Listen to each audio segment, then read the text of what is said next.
আজকে যে অঙ্কটা এনেছি দেখো, 2 to the power x is equal to x to the power 4। এখান থেকে আমাদের এক্সের মান কীভাবে বের করছি দেখো, how to solve X is equal to question mark. Solve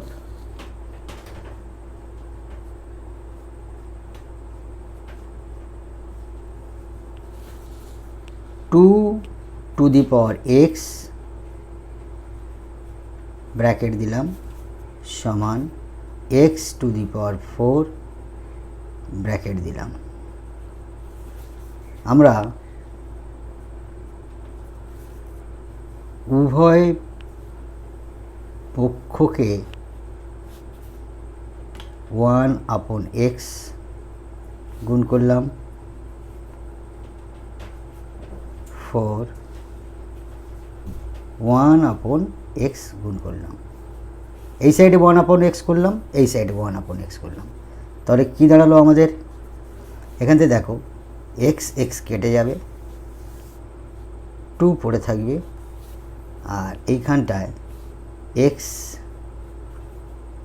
4 এটাকে গুণ করলে 4/x।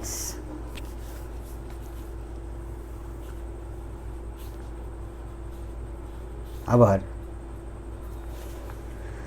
2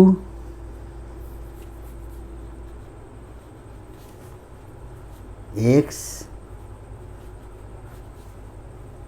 4x। আমরা উভয় দিকে 1/4 নিলাম, এদিকেও আমরা 1/4 গুণ করলাম, পাওয়ারের সঙ্গে 1/4 নিলাম। আন্ডারস্ট্যান্ড? বোথ সাইডে এদিকে নিলাম, এদিকে নিলাম, তাহলে এই 4 কেটে গেল। এইখানটা দাঁড়ালো আমাদের 2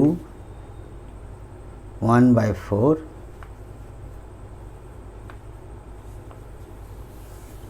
আর এদিকে দাঁড়ালো x 1/x। Understand? Next line 2 1/4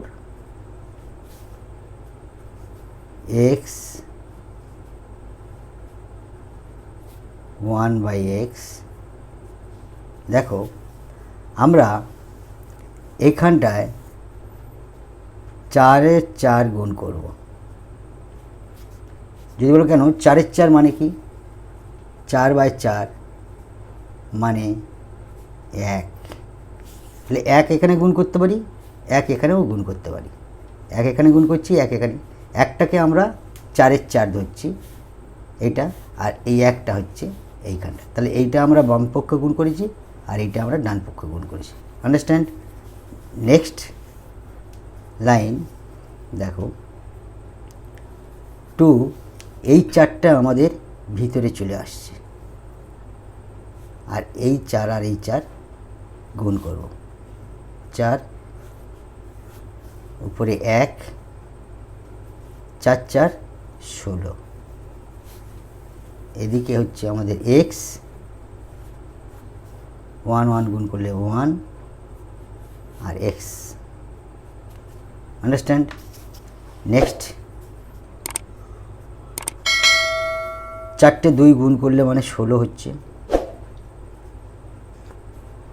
বাইরে থাকছে 1/16 সমান x 1/x। একটু লক্ষ্য করে দেখো 16 সমান x হচ্ছে, 1/x মানে 1/x। তাহলে এখান থেকে আমরা x সমান লিখতে পারি, অতএব x সমান 16। It will be answer. Thank you.